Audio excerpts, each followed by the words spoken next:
السلام علیکم dear reader and listeners, Urdu novels library میں آپ کا ڈھیر سارا ویلکم۔ میں ہوں خدا ماجد اور آپ کے لیے لے کر آئی ہوں لہو سے لال بائی انیش عمر کی ایپیسوڈ نمبر 85۔ اگر آپ نے ابھی تک میرے اس چینل کو سبسکرائب نہیں کیا تو جلدی سے بھی سبسکرائب کر دیں، لائک اینڈ شیئر کریں اور اپنی رائے کامنٹ باکس میں لازمی دیں۔ تو چلیں سٹارٹ کرتے ہیں۔ رات گہری ہو رہی تھی۔ قبرستان میں اس وقت کسی کی متھم متھم سے سرگوشیاں گونج رہی تھیں۔ دور گورگن ایک لالٹین لیے بیٹھا تھا۔ اس کے پاس ہی کچھ فاصلے پر ایک گاڑی کھڑی تھی۔ ایک قبر کے سرہانے ایک آدمی بیٹھا ہوا تھا۔ وہ بار بار قبر پر لگی اس نام والی تختی پر ہاتھ پھیرتا اور پھر کچھ پڑھتا اور پھر وہ دعا کرتا۔ یوں ہی دعا کا سلسلہ جاری رہا۔ پھر اچانک وہاں سناٹا چھا گیا۔ کچھ ثانیے خاموشی سے چھائی رہی۔ زاویار، کیا تم میری بے بسی دیکھ رہے ہو؟ وہ ایک مردانہ آواز تھی، ایک بے بس لاچار باپ کی آواز تھی۔ میری بے بسی دیکھو کہ میں رات کے اس پہر دنیا سے چھپ کر تمہاری قبر پر تمہاری مغفرت کی دعا کر رہا ہوں۔ پتہ ہے کیوں؟ انہوں نے ایک بار پھر سے تختی پر ہاتھ پھیرا۔ کیونکہ دن کا اجالا تم پر لعنت بھیجتا ہے۔ یہ بات کہتے ہوئے ان کے لب کپ کپائے تھے۔ ان کے بوڑھے ہاتھوں میں لرزش تھی، ان کی آواز میں بھی لرزش تھی۔ جو گناہ اور جرم رات کی تاریکی میں کیے جاتے ہیں زاویار، پھر ان پر دن کا اجالا لعنت کرتا ہے۔ وہ اب پھوٹ پھوٹ کر رو دیے تھے۔ مگر میں اپنے رب سے مایوس نہیں ہوا ہوں۔ میں تمہارے لیے مغفرت طلب کرتا رہوں گا۔ میرا دل تمہارے لیے تڑپتا رہے گا۔ زاویار، ان کی بوڑھی آواز میں بے حد لرزش تھی، اتنی کہ اس تاریک اور سنسان قبرستان میں ایک وحشت سے طاری ہو گئی تھی۔ کچھ دیر بیٹھے رہے، پھر اٹھ کر وہاں سے چلے گئے۔ گورگن لالٹین اٹھائے ان کے پاس آیا۔ شاہ جی، آپ ٹھیک ہیں؟ اس نے پریشانی سے ان کو دیکھا تھا۔ ہاں، میں ٹھیک ہوں۔ انہوں نے اپنی جیب سے ایک 5,000 کا نوٹ نکال کر گورگن کو دیا۔ نہیں شاہ جی، اس کی ضرورت نہیں۔ گورگن کا دل ٹکڑوں میں تقسیم ہوا تھا۔ ایک باپ کی بے بسی دیکھ کر اس کا دل بجھ چکا تھا۔ اپنے بچوں کو اچھا کھانا کھلا دینا اور کہتے ہوئے وہ ایک پل کے لیے خاموش ہوئے۔ انہوں نے لب بھینچ کر ضبط پایا۔ آنسو ہنوز چہرے کو بھگو رہے تھے۔ اور ان سے کہنا کہ میرے گناہ گار بیٹے کے لیے مغفرت کی دعا کریں۔ وہ گورگن کے کندھے پر ہاتھ رکھ کر آگے بڑھ گئے۔ وہاں مزید رکنا ان کے لیے موت سے کم نہ تھا۔ ڈرائیور نے گاڑی چلا دی تو گورگن نے مڑ کر تعصب سے دیکھا۔ ہائے رے قسمت! اس کے دل سے بس یہی الفاظ نکلے تھے۔ اس نے لالٹین پر گرفت مضبوط کی۔ اس سے پہلے کہ وہ وہاں سے جاتا، ایک اور گاڑی روڈ پر آ کر رکی۔ وہ وہیں جم گیا۔ گاڑی سے سفیان گورسی نکلے تھے۔ ان کو دیکھ کر گورگن کے دل پر ایک اور ٹیس اٹھی تھی۔ یہ قبرستان بھی کتنے عجیب ہوتے ہیں نا۔ یہاں ظلم اور مظلوم ایک ہی قطار میں مدفن ہوتے ہیں۔ کچھ لوگ ظالم کے لیے مغفرت طلب کرنے آتے ہیں تو کچھ مظلوم کے لیے رحمت مانگنے آتے ہیں۔ اس دنیا سے جانے کے بعد ہر روح ہی معتبر ہو جاتی ہے، پھر بھلے ہی اس نے کتنے ہی گناہ کیے ہوں۔ وہ ایک نظر گورگن پر ڈالتے ہوئے آگے بڑھ گئے۔ راستے میں زاویار کی قبر پر ایک پھولوں کا گلدستہ پڑا تھا۔ وہ ایک پل کے لیے ٹھٹکے۔ انہوں نے وہ گلدستہ اٹھایا اور دور اچھال دیا۔ ایک تنفر بھری نگاہ اس قبر پر ڈالی اور آگے بڑھ گئے۔ سامنے ہی لالٹین کی مدھم سی روشنی میں کتبے کی تحریر واضح ہوئی، سجل گورسی والسفیان گورسی۔ وہ اس قبر کے سرہانے ڈھہ سے گئے۔ اب ایک لمبی رات تھی اور باپ بیٹی کی ایک طویل ملاقات تھی، جس ملاقات کا ضامن بس خدا تھا۔ کمرے کا دروازہ کھلا تو آیت، جو کہ اپنے بیڈ پر بیٹھی اپنے پیسے گن رہی تھی، چونک کر دیکھنے لگی۔ سامنے میرال شدید غصے میں سینے پر بازو لپیٹے کھڑی تھی۔ آیت نے گہری سانس لی اور اپنے پیسے واپس بیگ میں رکھ دیے۔ اس کا آج کا دن اچھا گزر رہا تھا، مگر فرار بس اتنا ہی ہوتا ہے۔ آخر کار حقیقت کے کنویں میں گرنا ہی پڑتا ہے، اور اب فرار کی راہیں بند تھی۔ اب سامنے حقیقت تھی۔ میرال چلتی ہوئی آئی اور آخر آیت کا بازو زور سے جکڑا۔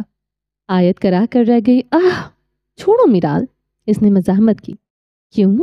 درد ہو رہا ہے نا؟ میرال نے ایک جھٹکا دیا۔ آیت کی آنکھیں خشک تھیں، وہ بس ضبط کر رہی تھی۔ اس کے جبڑے باہم پیوست ہو چکے تھے۔ میرال، پلیز لیو می۔ آیت نے بری قوت سے اپنا بازو چھڑوانا چاہا، مگر حلق میں اٹکی آنسوؤں نے اس کی طاقت چھین لی۔ وہ اپنا بازو نہ چھڑوا سکی۔ You know what? Are you such a intention seeker? میرال نے چپتے ہوئے لہجے میں کہا۔ آیت بس اپنا بازو چھڑوانے کی مزاحمت کرتی رہی۔ درد ہو رہا ہے؟ مجھے بھی ہوا تھا، جب تم میرے بابا کے ساتھ گئی تھی سارا دن تم نے باہر عیاشی کی اور میں یہاں پورا دن گھر میں بور ہوتی رہی۔ وہ تنی جبروں سے بولی تو آیت نے تڑپ کر اس کی جانب دیکھا۔ میں بس اپنے ماما بابا کی قبر پر گئی تھی، وہ سسکی۔ میرال نے جھٹکے سے اس کا بازو چھوڑا۔ جیسے میں جانتی ہی نہیں، تمہیں ہر وقت میرے بابا کی انٹینشن چاہیے ہوتی ہے۔ تمہارے اپنے بابا جو چلے گئے، وہ حقارت سے بولی تھی۔ آیت کا ضبط جواب دے گیا اور نیلی آنکھیں آنسوؤں میں ڈوبتی چلی گئیں۔ اور یہ، اس نے جھٹکے سے اس کا چھوٹا سا بیگ چھین لیا۔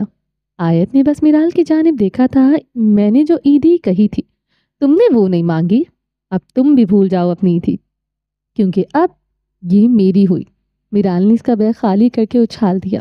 آیت نے اپنا خالی بیگ اٹھایا اور اس کی زپ بند کی۔ اٹس اوکے میرال، تم پیسے لے لو، مگر پلیز مجھے ہرٹ نہ کرو۔ وہ آنسو پونچھتی ہوئی سماچت کر رہی تھی۔ ہرٹ؟ ابھی تو تمہیں ہرٹ کیا ہی نہیں میں نے۔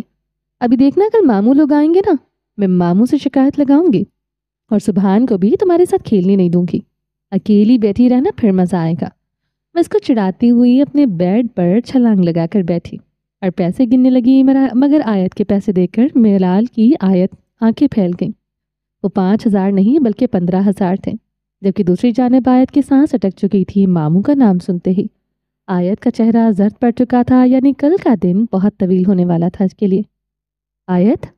میرال کی حیران سی آواز آئی۔ آیت نے چہرہ رگڑتے ہوئے اس کی جانب دیکھا۔ تم نے چوری کی ہے؟ وہ حیران و پریشان سے پوچھ رہی تھی۔